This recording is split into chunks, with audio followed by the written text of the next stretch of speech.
Welcome back to my channel. ఇవాళ dry fruit malai kulfi ఎలా prepare చేసుకోవాలో చూపిస్తా. చాలా ఈజీ అండ్ చాలా సింపుల్. ఇవి మనకు ఇంట్లో ఉండే ఇంగ్రీడియంట్స్ తోటి ఈజీగా చేసుకోవచ్చు. ఇప్పుడు ఒక స్టవ్ పైన ఒక ప్యాన్ పెట్టేసుకొని మిల్క్ మేడ్ యాడ్ చేసుకోవాలి. కొంచెం మిల్క్ మేడ్ యాడ్ చేసుకున్న తర్వాత అది మనం దగ్గర దాకా అయ్యేటట్టు ఫ్రై చేసుకోవాలి.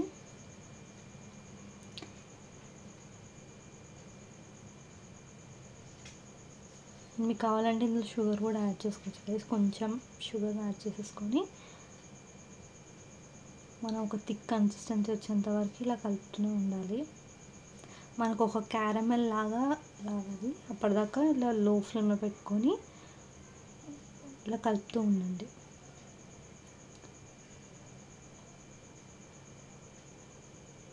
నేను ఇది కొంచెం మెల్ట్ అయిన తర్వాత, అంటే కొంచెం ఇట్లా థిక్గా అయిన తర్వాత ఇందులో కొంచెం షుగర్ కూడా యాడ్ చేశాను.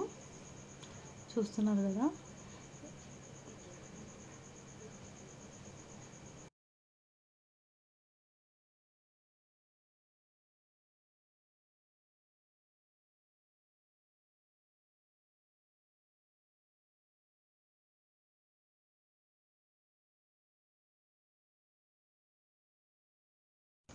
సరే గైస్, ఈ కన్సిస్టెన్సీ వచ్చేంత వరకు మనం ఇలా కలుపుతూనే ఉండాలి. ఇలా కలిపేసుకున్న తర్వాత ఇందులోనే మనం ఒక 1.5 కప్పు పాలని యాడ్ చేసుకోవాలి. మీరు ఐస్ క్రీమ్ ఎంత క్వాంటిటీ చేయాలో దాన్ని బట్టి పాలను తీసుకోండి గైస్. ఈ క్యారమెల్ అంతా మనకు ఉండలేకుండా మొత్తం షుగర్ కూడా మొత్తం పాలలో కలిసేలాగా ఇలా కలిపేసుకోవాలి.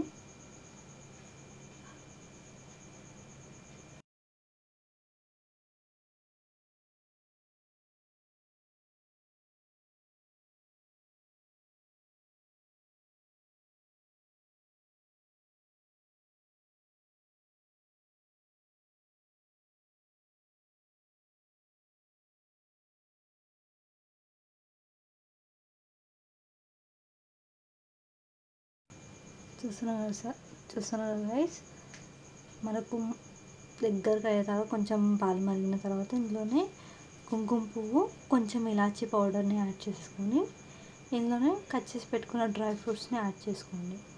నేను ఇక్కడ బాదం, కాజుని యాడ్ చేస్తున్నాను గైస్. పాలు బాగా మరిగేంత వరకు కలుపుతూనే ఉండాలి. మధ్య మధ్యలో మనకు కొంచెం థిక్ కన్సిస్టెన్సీ వచ్చేంత వరకు ఇలా కలుపుతూ ఉండాలి గైస్. చూస్తున్నారు కదా, పాలు అనేది కొంచెం థిక్గా అయినాయి అండ్ మనకు కలర్ కూడా చేంజ్ అయింది. చూస్తున్నారు కదా గైస్, కొంచెం ఎల్లోయిష్ కలర్ లాగా మారుతున్నాయి. మీ దగ్గర ఒకవేళ కుంకుమ పువ్వు లేదు అంటే ఆప్షనల్గా పసుపు అయినా కూడా యాడ్ చేసుకోవచ్చు ఇందులో.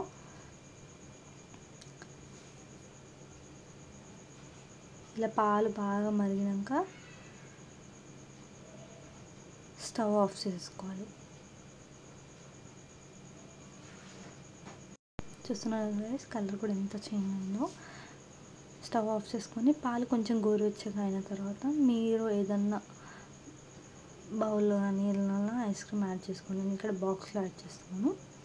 యాడ్ చేసిన తర్వాత క్లోజ్ చేసుకొని ఒక 4 అవర్స్ పాటు డీప్ ఫ్రిడ్జ్లో ఫ్రీజ్ చేయండి.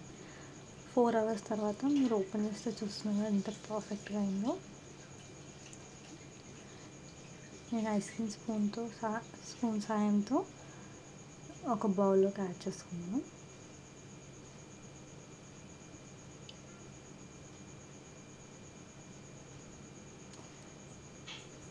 ఇది చాలా ఈజీ గైస్ అండ్ చాలా సింపుల్. మీరు కూడా డెఫినెట్గా ట్రై చేయండి. అండ్ మీ కనుక వీడియో నచ్చితే please do like and subscribe to my channel. And మీకు ఏమైనా వీడియోస్ కావాలంటే కమెంట్ బాక్స్లో కమెంట్ చేయండి. అండ్ ఇన్ని డేస్ మాకు సపోర్ట్ చేస్తున్నాం అందరికీ thank you so much. Bye guys.